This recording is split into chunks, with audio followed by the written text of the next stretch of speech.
All right, guys. So this video, we're breaking down what's popping in the Midwest. All right, what is going down in the Midwestern part of the United States. All right, so this is just going to be your Midwest region. All right, if you don't know the Midwest region, guys, look it up.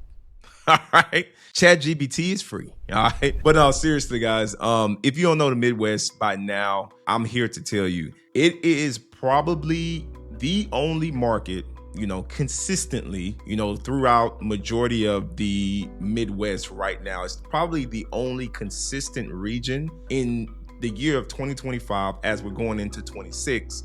They are still able to give literally a 1%. They meet the 1% rule. And what the 1% rule is, guys, is if I wanted to buy a property for $100,000, I literally can rent that property out at $1,000.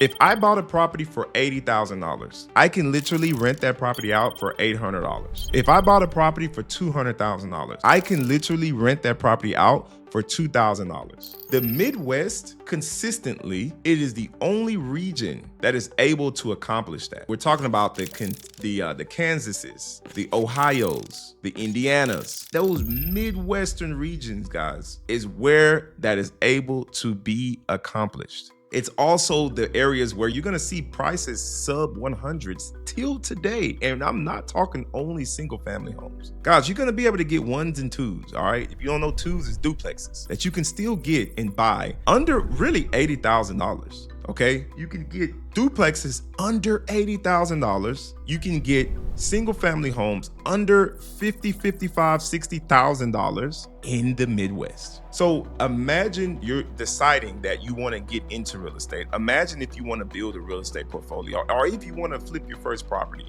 Imagine that you're buying your property, a duplex, for $60,000 and it needs $20,000 of work. And the property is worth $150,000, $160,000 when you fix it up. The barrier of entry is much lower than you would need, even if you was putting money down in the property, right? Now we offer 100% funding. If you don't know, now you do. But even if you was putting, a little bit of money down, what is that 10 to 15% on 80,000 that you're having to put down into your property? What are we talking about? And when you're able to truly do the BRRRR method and you're refinancing and then you're pulling your money back out, you now have a renter here. And then guess what? The properties are cheaper in the Midwest because the income is typically lower in the Midwest. So that's what's forcing the properties to be cheaper in that region. For example, if you're looking at a place like Cleveland, Ohio, which you guys know I love Cleveland, I talk about it all the time. It's a fantastic market if you know the city. The good thing about Cleveland is Section 8 laws there, it is so favorable for landlords. They have great Section 8s there. Their CMHAs that you're able to get in those areas are literally so favorable that it's outpacing private money. And when I say outpacing, I'm not meaning pace. I'm meaning like as of right now. Like if you're in pockets in Cleveland right now and you're renting out, like say you have a 2-bed or a 3-bed or a 4-bed and you're a Section 8 in that property and it's approved for Section 8. Now, of course, you want to make sure you're going through the guidelines. I'm going to talk about that in another video. I'm going to really break down Section 8 for you guys. But if you're in the city of a city like Cleveland, Ohio, in most cases, a Section 8 approved property, you're gonna be able to get more through Section 8 than you would private pay. And another thing to think about as well is the types of people that you're renting your property out to. So just understand that if we are already in a lower income area and you're already trying to get a little bit more for your property and you're already trying to move rents up a little bit, ask yourself, can this possibly be something to where a tenant may not be able to afford this property for the next 12, 24, 36 months? Absolutely. Not if you got a Section 8 in. So it's something that over here in Investor IQ, it's something that I do, something that I always encourage and advise our investors. If you're in a position to where you're open to Section 8, always try to have that property Section 8 approved and always be looking to rent your property out that way because it's just guaranteed income. Oh, well, Section 8 people will mess up my property. Well, not always, because guess what? they potentially will lose the vouchers. And another thing is, who's to say private pay won't, right? I literally still do both because I have properties in other places and I still do both. And you'll be surprised how many times Section 8 people will still be able to keep you. So it's all about vetting the tenant. It's the same thing. If you don't vet your tenant out correctly on private pay, they also will mess your property up. So it still kind of comes back to you making sure that you're doing proper property vetting before placing that tenant. Even if you're working with a property manager, make sure that before you are leasing to that tenant, that person has been properly vetted before being placed into that property, okay? So that is like one of the main things that I wanted to be able to talk to you guys about here and why, that 1% rule is still happening in the Midwest. Okay, now, as you guys learn the Midwest, in most cases, when you look at cities, there's always gonna be pockets in the city that you want to avoid. So you as an investor, you're always going to want to do buyer's due diligence to make sure you understand. Like, for example, if you are in Cleveland, Ohio, you want to be on the west side of the city, right? If you're doing a BRRRR, right?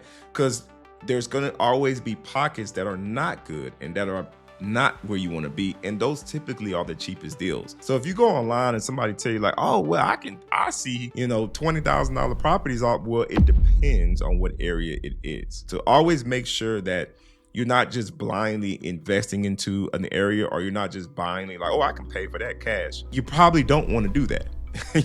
So just remember, every city does have those bad pockets. So that's something that you want to make sure you're researching on if you're looking to go into the Midwest.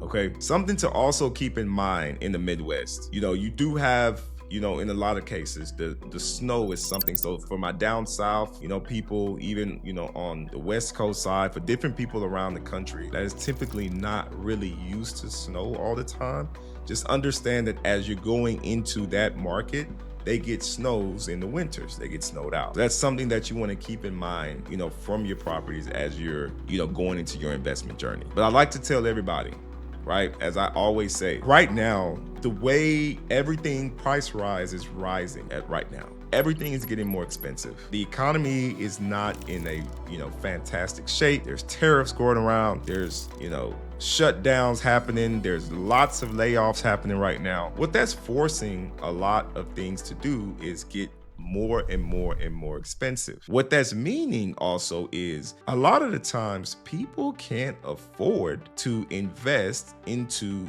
not only where they're at locally from an investor standpoint, but even from a tenant standpoint in a lot of these higher markets. People can't afford it. All right, look at a city like Austin, Texas. Austin, Texas had a very sharp decline. Look at a city like, Arizona. Look at a state like Arizona, Phoenix, Arizona, a city like Phoenix inside of Arizona. Sharp decline, super sharp decline. So if you bought a property in Austin in the last 2 years, there's a chance that your property have lost over $100,000 of value. So how on earth, if you have a rental, are you gonna be even able to cash flow because of how expensive? Going to a city like Miami, buying a $600,000 rental, what are you gonna do? Rent it out at $8,000 a month? It's very hard to cash flow in a lot of these bigger cities and these bigger markets. But when you get into the Midwest and you're still able to accomplish that 1% rule, it still works. You're still able to do that BRRRR strategy and pull your money out. So guys, if you don't know, BRRRRs is gonna stand for when you buy a property, when you renovate a property, when you rent the property out, when you refinance the property, and then you repeat it all over again. So let's say I find an off-market deal. I wanna buy that property, okay? So let's say the property is asking price is $50,000 that you're getting under contract for. You're buying that property for $50,000. Then you want to renovate the property, right? You're rehabbing the property. Let's say the rehab for that property is $25,000. So now you've bought it for $50,000. You've put $25,000 in. The reason why the BRRRRs are like that is because what you're doing when you're doing a BRRRR is you're forcing appreciation into the home. You're basically saying this home is worth $150,000. If I can buy it for $50,000 and put $25,000 of work into the property, I have now brought the property value up to that 150,000. So what I am doing is I've basically forced appreciation to that property by enhancing the property up to its true value. And I'm walking in to equity essentially into that property day one. So what I would normally have to wait years and years and years before I get all my equity into that property, I am literally turning my key after I bought the property for 50K, rehabbing the property, and I am literally walking in to thousands and thousands of dollars of equity from day one. And that is why when you're utilizing the buy in BRRRR, rehab, which is that 25,000, now you're renting the property. After you fix the property up, you're now putting a renter in. Guess what? You can probably put Section 8 tenant in there. Come on now, follow me. Rehabbing that property, renting that property, and then the other R is gonna be refinancing that property. Now you're refinancing the property. Now you've called the bank and you're telling the bank, hey, bank, I have a home that's worth $150,000. The bank is gonna say, okay, I will give you up to 75–80% of the value of that home. Remember, you were all in at 75,000. The home is worth 150. That bank has now cut you a check for every single dime that you put into that property. And then now, guess what? You have a renter inside. So you're able to refinance, pull out the original money that you would have put on, any money you pulled in, you would have been able to pull that money out. So now you're back at square one where you have your money back, but the property is rented out and you own it. And that is the beauty of a BRRRR. So now you're taking that money and you're moving on to the next property. And that's where the last R comes in, because it's repeat. So BRRRRs are a fantastic strategy for somebody. It's what I use in the Midwest, because in the Midwest is where you're able to find those discounted properties where you can get in there and buy those $50,000 type of properties. You can get in there and put $25,000 into a property that has the ARV value of $150,000. And then when you get a renter in there, you can Section 8 that thing out. You can put a normal renter in there if that's what you want to do, because you can also do that as well. And then when you refinance, you're repeating all over again. The beauty thing is, guys, if you're watching this video, you're interested in learning a little bit more about BRRRRs. You're interested in learning a little bit more how we can help you be able to get into the Midwest through Investor IQ. Guys, if you don't know by now, you probably guys do. You know, we will not only be able to fund you 100% so that you don't even have to put any money down to get into those BRRRR properties, because we're forcing appreciation. They already have that equity in them. We're giving these off-market deals and putting them in your face. So you're gonna be able to decide which property fits you the best based off of your buy box. We're gonna make sure that we're giving you that scope of work through our contractor, and we're gonna make sure that that contractor gets in, completes the work, and being able to rehab that property to get that property up to the full value.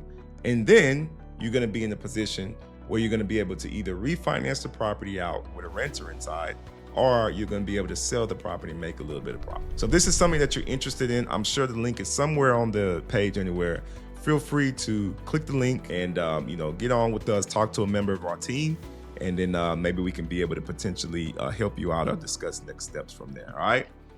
Good talking to you. All right. Peace.